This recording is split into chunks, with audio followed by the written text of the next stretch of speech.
April 26, 1928. The address is 29 Birdhurst Rise, South Croydon. It's a postcode that just screamed stability, quiet wealth. But inside that house, Edmund Duff, a 59-year-old retired colonial officer, was dying. And not peacefully. He was dying in absolute agony. Right. The reports are visceral. Violent vomiting, severe leg cramps, this crippling abdominal pain. So a doctor arrives. He observes all of this and records the cause of death as, well, simple heart failure. A swift burial followed. And that initial verdict, as profoundly wrong as it really set the stage for what would become one of Britain's most baffling and high-profile unsolved cases. Because it didn't end there. No. 10 months later, what seemed like a deadly coincidence, it solidified into a terrifying pattern.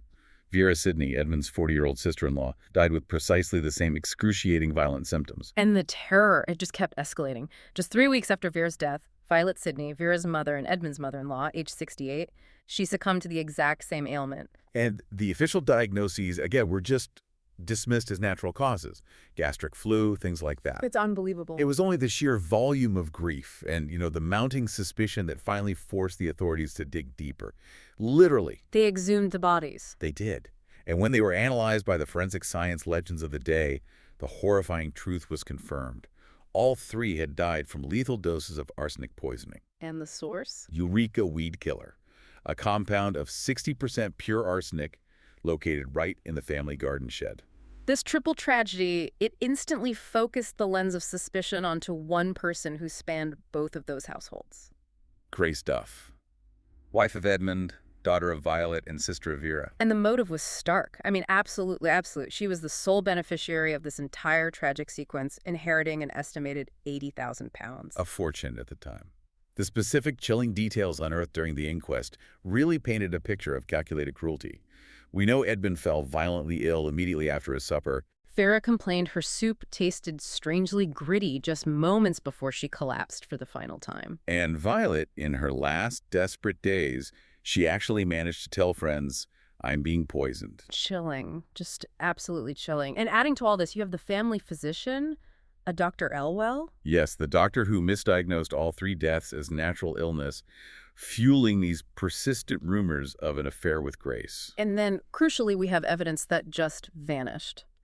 The Meditone medicine bottle that Violet drank from, later confirmed to contain arsenic dregs, disappeared before Scotland Yard could complete its testing. Grace Duff herself showed this extraordinary cold detachment during the public inquest. Witnesses again and again, they described her as callous and unmoved. And we even have the surreal spectacle of the Tea Party scandal, where she insisted on serving tea to other ladies in the public seats during the hearing. I mean, in that tense atmosphere. It's an incredible display of social mastery, or something much darker. Inspector Hedges, the lead investigator, he was convinced. He was sure Grace was the culprit, and he pushed relentlessly for her arrest. But the coroner refused. He refused to charge her, or the alternate suspect for that matter. The evidence, though overwhelmingly circumstantial, was never considered solid enough. The killer walked free. So 96 years later, we are tasked with dissecting the evidence and answering that haunting question. In the Croydon poisonings, did Grace Duff poison her family and walk free, protected by a combination of cunning, forensic failure, and, well, class privilege? Welcome to Whispers of Crime.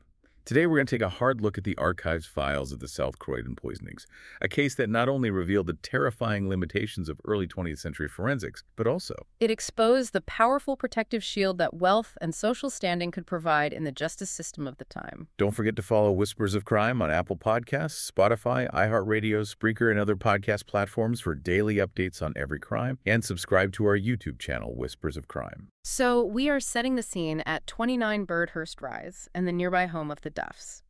These places, they represented this aspirational tranquility of South Croydon's wealthy middle class. Right. But that respectability proved to be a perfect cover for a slow-motion, terrifying tragedy. And it's so important that we understand the deep systemic failure that allowed 3 brutal deaths, all with violent, agonizing, identical symptoms, to happen in such quick succession without anyone sounding the alarm until it was just far too late. Well, to really get the action, you have to dissect the family structure first and the financial pressures acting on it. Okay. The matriarch, Violet Sidney, she was 68. She lived at Birdhurst Rise with her unmarried daughter, Vera, who was 40. And Grace. Grace Duff, Violet's other daughter, lived nearby with her husband, Edmund, and their 3 children. So the core conflict here was money, financial dependency. Absolutely. Edmund Duff, the retired colonial officer who had served in Nigeria, had a pension that was, well, wholly insufficient to maintain the lifestyle Grace and their children were used to. So the Duff family's assets were dwindling. They were. And they were becoming more and more reliant on Violet and Vera for financial support. And in that social stratum, where outward appearance is everything, that kind of reliance would have created this intense simmering resentment. Long before any actual poison was used. Long before. And these tensions were rooted really deeply in the family's history. Violet, the widow, she carried these deep resentments. Her late husband, Thomas Sidney, had deserted her years earlier for his brother's sister-in-law. So that bitterness sort of colored her view of everything. It did. And adding to that tension was her dislike for Edmund Duff. Edmund had been a friend of her estranged husband, and Violet really viewed him as being beneath Grace's social rank, despite his colonial background. So you have these two households intertwined by blood, but just riddled with financial strain and this historic snobbery. Exactly. And that brings us right back to the motive we mentioned at the start, the inheritance, that 80,000 pounds. We have to contextualize that figure because it sounds like a lot, but in 1929. It was an astronomical sum. Given the average wages and property values of the time, that 80,000 pounds is conservatively estimated to be equivalent to well over 5 million pounds today. Wow. Possibly closer to 8 or 9 million, depending on how you calculate the comparative wealth. This wasn't just pocket change. This was a life-altering generational fortune. A motive that powerful, combined with all that underlying emotional conflict, it just sets the perfect stage for the intimacy of a poisoning crime. It really does. Okay, so let's move to the first victim, Edmund Duff, April 26, 1928. The sources, they detail the end of this 59-year-old in just visceral detail. He spent his final hours feverish, racked by violent vomiting, these debilitating leg cramps, and severe acute abdominal pain. Which are just classic markers of heavy metal poisoning. Textbook. He died the next evening. And this is where the criminal investigation just failed, fundamentally. A Dr. Bronte, or Dr. Binning in some accounts, was called. Right. And seeing the gastrointestinal distress, he diagnosed the ailment as acute food poisoning. When the subsequent inquest was held, the official verdict returned was death by natural causes, specifically chronic myocarditis. A heart condition. Exactly. The possibility of murder by poison was completely excluded, and Edmund was buried quickly. It is genuinely astonishing. How could such a violent, obvious, agonizing death be so quickly dismissed as a heart attack, or even just food poisoning? For Edmund Duff, that single incorrect diagnosis, it was a profound denial of justice. It just erased the killer's trail immediately. We really need to spend some time dissecting that error, because it was the keystone. It was the thing that allowed the killer to succeed. So what was ptomaine poisoning? Dr. Bronte's diagnosis of ptomaine poisoning was, it was a historical term. It was widely used in the late 19th and early 20th centuries to describe bacterial food poisoning from decaying matter. It was kind of catch-all diagnosis for any violent gastrointestinal illness. So, because the doctor just assumed it was a common bacterial illness, not only did he not look for a chemical poison, He also triggered a fatal administrative error. Precisely. The sources confirmed that because they believed it was ptomaine poisoning, no special search for arsenic was made during the initial post-mortem. And worse. And worse, the organs that were removed were improperly preserved. Arsenic is highly stable, which means it would have been detectable later. But the improper preservation, probably because they neglected the specific chemical fixatives you need for heavy metal detection, it effectively destroyed the physical evidence. Even after the fact, Sir Bernard Stilsbury, who was the era's leading Home Office pathologist, he looked at the symptoms and provided evidence that this was clearly murder. He did. He estimated Edmund was poisoned by a dose of arsenic administered in a bottle of beer he drank with his meal. Spilsbury calculated there must have been, and this is a quote, 3 or more grains of arsenic in the body. A quantity that should have registered loud and clear. It should have, had they simply looked for it correctly. So the combination of the wrong diagnosis and the ruined samples just meant the crucial physical proof was literally buried. And the killer, now emboldened by the official natural causes verdict and the complete lack of suspicion, was free to wait. And wait, they did. For nearly 10 months before the financial or emotional need to continue became overwhelming. That 10-month silence is profoundly unnerving, isn't it? It suggests calculation, patience, and a cold confidence that came from realizing that the most violent part of the crime, the agony of the victim, had been completely overlooked. The pattern then resumed in February 1929. The target this time was Vera Sidney.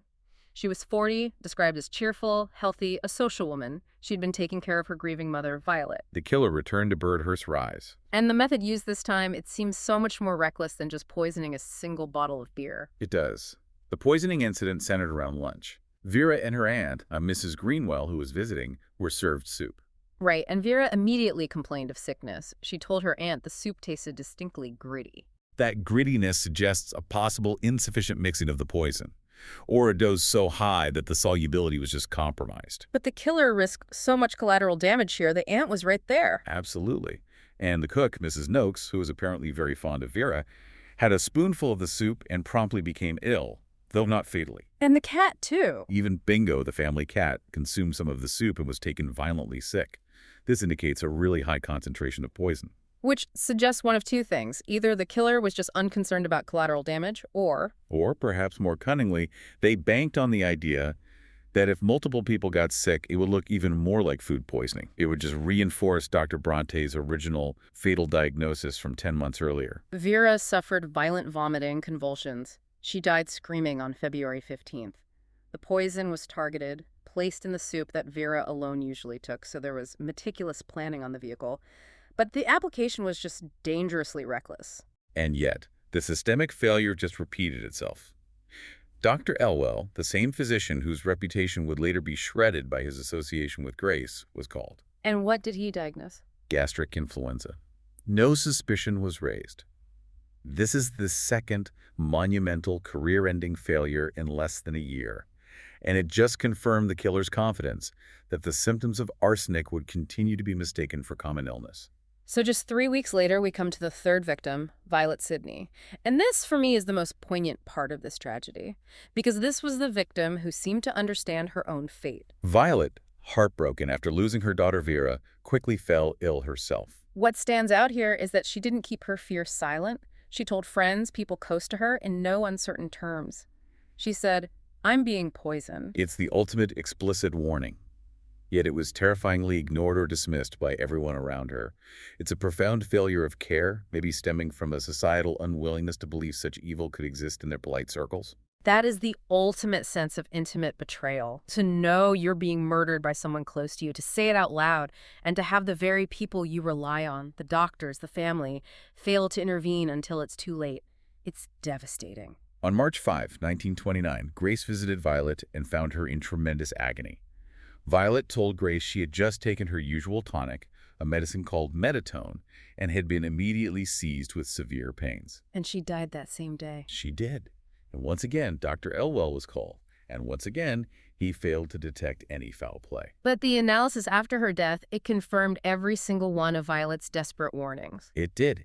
Investigators managed to analyze the dregs remaining in that medicine bottle that Violet drank the final fatal dose from. And they found arsenic. A large lethal quantity of arsenic. This connects the final act directly to a specific vehicle and the source of the poison. And this is where we encounter the most critical, roadblock in the entire investigation, the vanishing act. Absolutely paramount.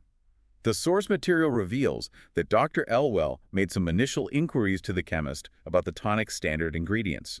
But by the time Scotland Yard got involved and demanded full, proper forensic testing on the potential murder weapon, the Meditone medicine bottle had simply disappeared. it was gone from the house. A bottle containing the dregs of the proven poison used in the final murder just vanishes. That is not an accident. That is the active destruction of crucial physical evidence. It demands the involvement of someone with intimate access and a full understanding of that bottle's importance. The disappearance of that bottle meant the loss of what could have been the smoking gun. If the poisoner handled the bottle, if they mixed the poison, if they placed it back on the shelf, that bottle might have held trace evidence, fingerprints.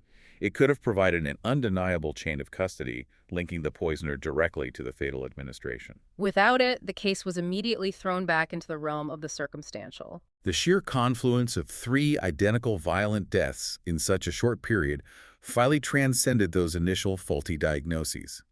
It aroused enough suspicion to launch the full-scale investigation that was needed from the start. And this led to the ultimate procedure in complex poisoning cases, exhumation. Right. The turning point was initiated when organs were removed from Violet's body for a proper analysis. A Dr. Rifle confirmed the presence of arsenic. Following this definitive result, the bodies of Vera and her mother were exhumed on March 22nd. And Edmund's body, which had been buried for nearly a full year, followed shortly after. Yes, and the findings were categorical. They overrode all previous medical opinion. The confirmation was undeniable. All three bodies contained liberal and lethal amounts of arsenic. It confirmed a deliberate, repeated campaign of murder spanning the two households. It did. And arsenic, the weapon of choice here. It's historically known as the king of poisons for a reason, right? It's a heavy metal, and in the 1920s, it was the ideal murder weapon because, as we saw, its symptoms, the gastroenteritis, vomiting, neurological issues, they mimic natural disease states perfectly. It gives the killer a perfect blanket of invisibility. The sources confirm why the killer was successful at first. Arsenic is odorless and tasteless in low, properly diluted doses. So it's easily masked in the beer Edmund drank, the soup Vera consumed, and that medicinal medicine tonic Violet relied upon. Exactly. The detection hinged entirely on the investigators' suspicion of foul play, not on the poison's obvious presence. The killer was effectively banking on the medical system to accept the obvious symptoms as natural causes. The brilliance of the poisoner was in choosing a vehicle and a timing that made the death look like an acute, though tragic, illness. But the stability of arsenic as a heavy metal is what ultimately betrayed the nature of the crime, if not the killer's identity. How so? Unlike volatile organic poisons that break down quickly, arsenic remains chemically stable in tissues and bones for years, even decades. This is precisely why the exhumations, even 12 months after Edmund's burial, worked perfectly to confirm the crime. So the immediate symptoms mimic acute illness, allowing the murderer to walk away, the ultimate camouflaged poisoning. But the chemical reality guarantees its detection later, provided the investigation has the resolve to go through with the exhumation. Which is a costly and difficult process. The source of the poison was definitively traced to Eureka weedkiller, which was 60% arsenic, found in the family garden shed, a common, easily accessible household item. The coroner's key observation at the inquest really defined the nature of the killer. This was an intimate crime. Right. The poisoner was a family intimate, choosing specific, isolated vehicles for consumption: beer, soup, medicine, and gaining easy access to the pantries in two separate homes through unlocked side doors. The crime was meticulously targeted, designed to look like chronic or random illness. Which brings us to the two principal heirs who stood to gain from this campaign of murder. And we have to start with the beautiful and, well, beguiling chief suspect, Grace Duff. As we established, the motive against Grace is stark. She inherited a colossal sum, worth millions today, from all three victims. She immediately leveraged Edmund's life assurance policy to purchase their house. Financial gain was the immediate and visible consequence of these deaths. But beyond the money, it was her behavior. Her behavior throughout the entire public inquest was perhaps the most damning piece of circumstantial evidence. It cemented both public and police suspicion. Witnesses repeatedly described her behavior as shockingly inappropriate. She was consistently called callous, displaying an utter lack of emotion, particularly during the grueling testimony detailing her family's agonizing deaths. And more damningly, she made a spirited public protest against the exhumation of her husband's body. An action many viewed as the killer trying to keep the truth literally buried. Then you have the deeply intertwined rumor of the affair with Dr. Elwell, the doctor who conveniently provided the misdiagnosis on all three victims. The police certainly explored the possibility of collusion. Of course. That Elwell removed Edmund so he could marry Grace. And while that theory provides a clean motive for Edmund's death, it completely falls apart when you consider the subsequent deaths of Violet and Vera. Why would Elwell risk everything to kill them? Exactly. Unless Grace herself was the sole, consistent actor driving the entire sequence. The lack of evidence directly linking Elwell to the poison administration kept him out of the suspect list, but his professional conduct, it remains highly suspect. And then we come to the most sensational incident, which so clearly illustrates the power of class privilege in that courtroom, the Tea Party scandal. It's incredible. During the highly tense, grueling inquest proceedings, the coroner, a man named Jackson, who historical accounts suggest was unduly charmed by Grace's high society composure, arranged for tea to be served to Grace while she was actually in the witness box. In the witness box. In the witness box. This incredible deference shown to the chief suspect was then compounded when Grace, displaying what witnesses described as the demeanor of a bountiful lady, insisted that tea also be served to the other ladies seated in the public section. It's an almost unbelievable display of class mastery. I mean, in the midst of a triple murder investigation, she's performing an act of high society etiquette. She's using her status to assert control and confidence. Was Grace Duff essentially a femme fatale, using her charm and immense social standing to manipulate the entire proceedings? The inquest record certainly suggests she was protected by the perception of her class. The coroner went out of his way to emphasize the happy relations in the Sidney family, noting the only exception was Violet's dislike for Edmund. He was building a case for her innocence. It seemed that way. He even pointed out evidence suggesting Grace was not in immediate financial difficulty and was allegedly unaware she had been bequeathed £2,000 by Vera, who had also helped her financially before. These points complicated that neat, straightforward financial motive. Okay, so for balance, we have to turn to the alternate suspect, Thomas Sidney, Grace's brother.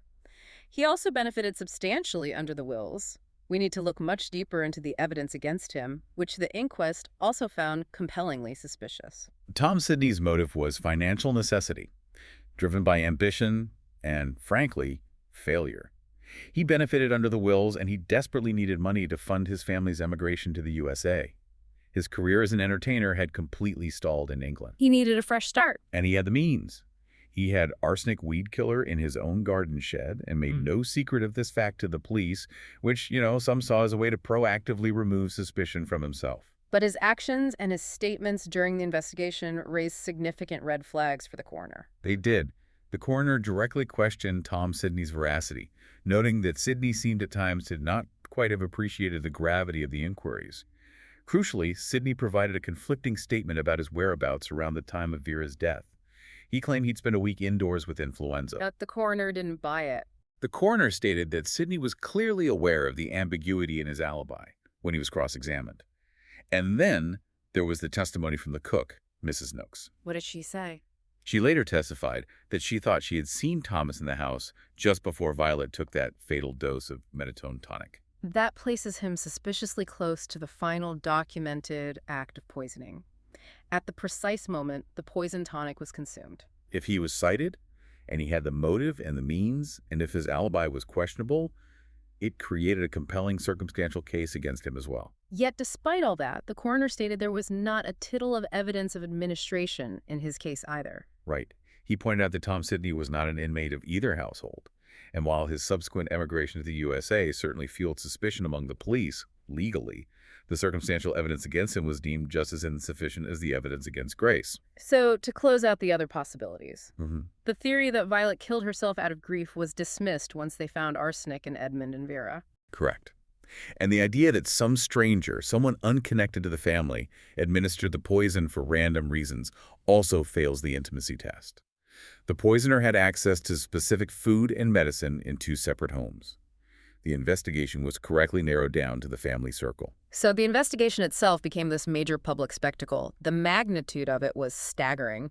Coroner Jackson held at least 26 sittings, running for months. Scotland Yard was fully engaged. They brought in the top forensic minds of the day, including Sir Bernard Spilsbury. And the coroner used the inquest, which isn't a criminal trial but an inquiry into the cause of death, to put the pressure directly on the suspects. He asked both Grace Duff and Thomas Sidney point blank if they could shed any light on how the arsenic got into their loved ones' bodies. How did they respond? Grace deflected. She suggested it might have been in the soup. Thomas, however, he introduced a significant distraction. He mentioned Violet's suicide threat during the war, attempting to introduce this possibility of self-harm, though he denied knowing of any arsenic in the house apart from his own weed killer. And if you read the transcripts of the inquest, the class dynamic just becomes the central mechanism of the judicial failure. It's impossible to ignore. Grace was afforded enormous deference.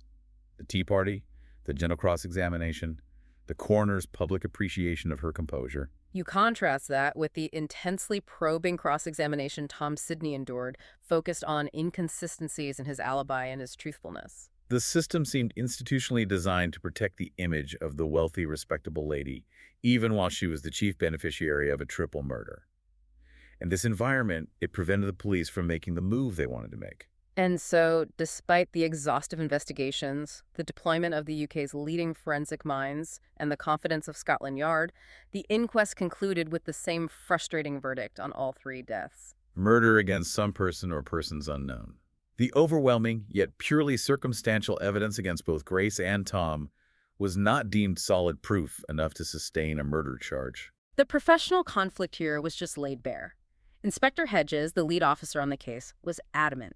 He believed the circumstantial case against Grace was compelling enough for an arrest and a formal charge. He believed the trial process itself would reveal the necessary contradictions or evidence. But the coroner refused to authorize that charge.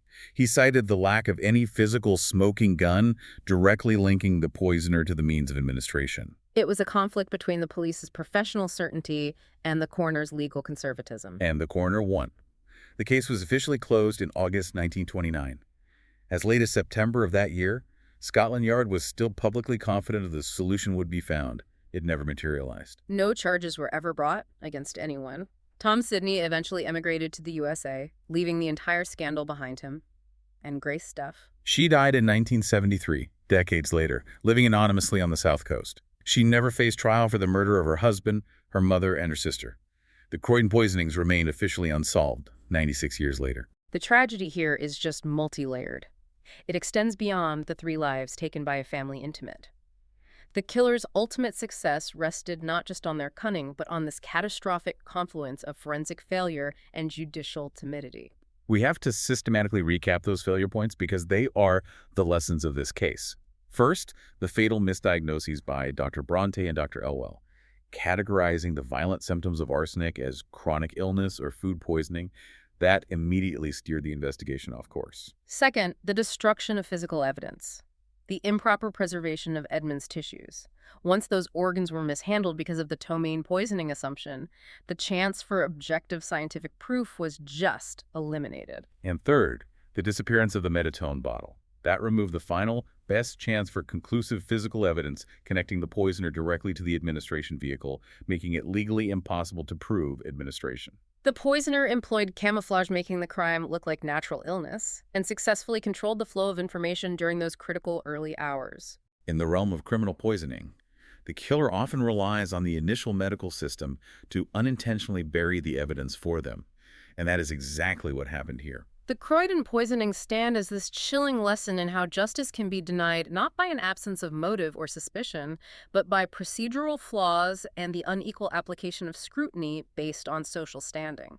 Homicide by poison is almost always murder. It requires planning, clear intent to kill. Yet, the poisoner shields the crime with that blanket of invisibility we discussed.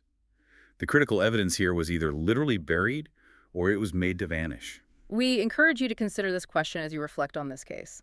How many other intimate domestic murders where the victim suffered symptoms mimicking simple, acute illness might also remain undiscovered, simply because the possibility of criminal poisoning was not considered in the first place, allowing the killer to walk away, living out their lives in quiet anonymity? Don't forget to follow Whispers of Crime on Apple Podcasts, Spotify, iHeartRadio, Spreaker, and other podcast platforms for daily updates on every crime, and subscribe to our YouTube channel, Whispers of Crime.